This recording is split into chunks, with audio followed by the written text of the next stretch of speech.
But right now I have breaking news, and Dan, the timing on this is remarkable. We were just talking about what might happen with some of these record-breaking wide receiver contracts. Don't be surprised. And just, well, to no surprise, Adam Schefter tweeted literally in the last 2 minutes that the Vikings and Justin Jefferson have reached agreement on a 4-year, $140 million contract extension that includes $110 million guaranteed. Makes him not only the highest paid wide receiver in history, but the highest paid non-quarterback in NFL history.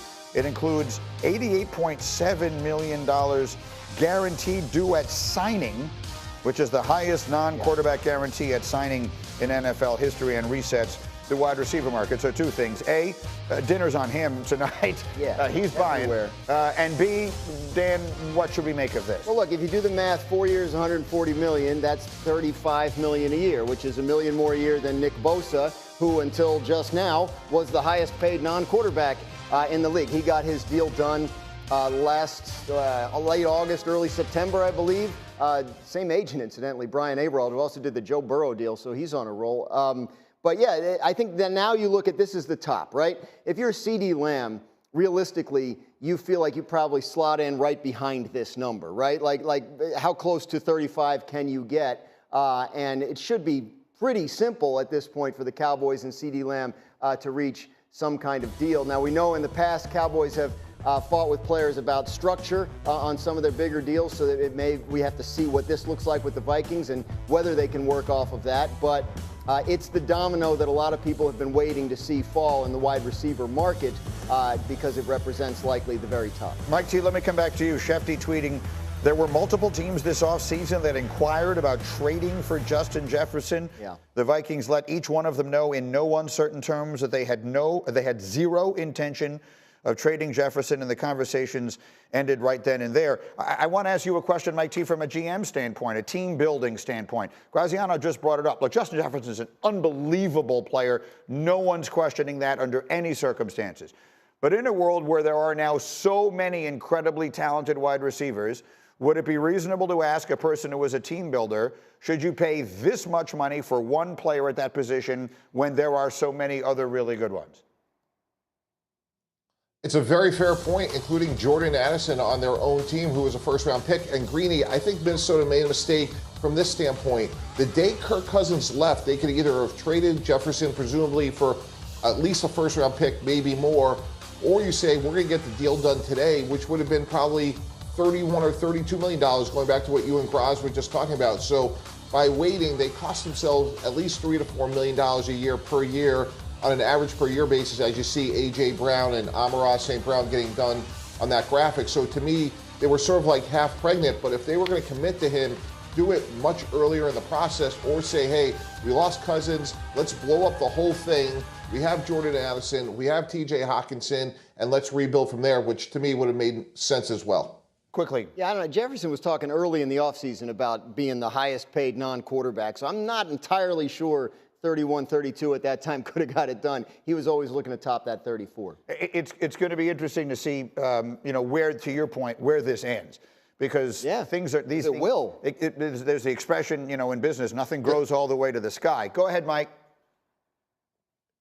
It'll be Jamar Chase, in my opinion, his LSU teammate. He'll come in above Justin Jefferson. I think when you look at Cincinnati, they drafted Jermaine Burton, who could replace T. Higgins in a year, and clearly they have to keep Jamar Chase, and I think that's where the market will top off for the foreseeable future. At some point, we have to do a research dive into how much money the players on that team wound up making in the NFL. Between Joe Burrow and Justin Jefferson and Jamar Chase, all those guys, half their defenses in the NFL. That might be, we could do this, Hembo, like the richest going forward in the NFL. College Tie from the Seaport, brought to you by Chase. Full house squad today, including Graziano in studio, my NFL insider extraordinaire, with an all-wide receiver edition of Run the Hurry Up. What's going on? Still waiting to see if Justin Jefferson gets that contract extension done with the Vikings. They have had some desire to get this done prior to their mandatory minicamp, which is this week. So a flashpoint in those discussions. Don't be surprised if you see progress or even a deal on Justin Jefferson. It'll certainly make him the highest paid wide receiver in the league, maybe the highest paid non-quarterback in the league, and it could set some other things in motion with other receivers, including the 49ers' Brandon Ayuk, who has expressed desire for a new contract but still doesn't have one. Interesting note on the Niners. They picked up another $18 million in cap space on Sunday when it became after June 1st. Thanks to the Eric Armstead release that made him a post-June 1st cut. That could help them get some deals done, could even help them trade Deebo Samuel and clear some space to pay Brandon Ayuk if that's what they want to do. So watch the 49ers receiver situation here in the next couple of days. And then CeeDee Lamb in Dallas, same situation, looking for a contract extension. Has not been at the voluntary portion of the offseason. This week, as is the case in Minnesota and with 8 other teams, the minicamp in Dallas is mandatory. Will CeeDee Lamb skip that too? We have seen players in recent years unhappy with their contracts be willing to skip the mandatory minicamp and incur the fines that come with that because they know what's waiting for them at the end of the process. Dallas and CeeDee Lamb continue to have conversations about a new deal. Yeah, and Micah Parsons is another one, right, that they'll keep an eye on there. They have time on him, yeah. We will see him at the NBA Finals for sure. Sure, the question absolutely. is, will we see him on the practice field? Look, wide receivers are getting paid. Look at these numbers. By average value, A.J. Brown, Amon-Ra St. Brown, Jalen Waddle, first, second, and fourth largest contracts by a receiver of all time. All of them got extensions with massive guarantees.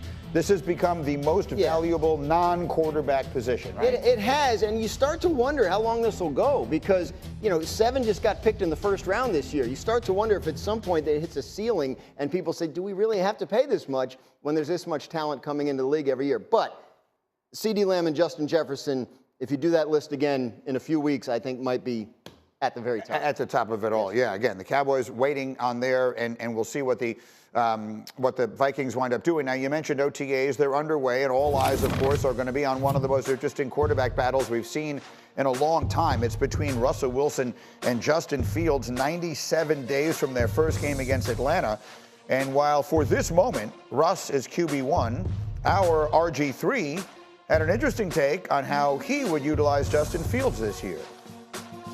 You create a red zone package for Justin Fields. Call it the field zone package, right? Allow him to use his athleticism and his running ability to punch in touchdowns. Then you can build RPOs off of that, which he excelled at in college. You can build boots and keepers and nakeds off of that to keep the defense off balance and allow him to stretch the field. And it gets his feet wet and allows him to have an impact on the game. So RG3 thinks that Fields should be on the field. Russell Wilson said in the Pittsburgh Tribune Review that he agrees. Justin is obviously one of the most talented guys in the NFL. You know all the things he can do, the player, the quarterback that he is. He's dynamic. It's all about us winning. That's the focus. I think it would strike fear in some defenses, that's for sure. And Mike T, that is 100% typical Russell Wilson. And I mean that positively, not negatively. He always says exactly the right thing. The reality is that can't be what he wants. The idea of sharing the role, that's not what any starting quarterback wants. It certainly isn't what Justin Fields wants. So, Mike T, how do you see this situation as it gets started? Well, again, I think if I'm the Steelers, not all quarterback competitions are the same. Both quarterbacks are going to be free agents, and they both want the job long term. If I'm the Steelers, Greeny, as you've mentioned, if you could have Justin Fields as your quarterback, he may be there for the next decade. Here's one other interesting wrinkle to this. Rex Ryan would agree with what Russell Wilson suggested. When we were at the Jets and he talked about a Tim Tebow package, he said, look, Mike, when a defense has to prepare for one quarterback and not much for the other, it makes it that much more difficult to defend. So a little wrinkle from a defensive-minded head coach like Mike Tomlin may make sense. It just creates some other, idiosyncrasies within the organization. But from a X and O standpoint, it's a very interesting discussion.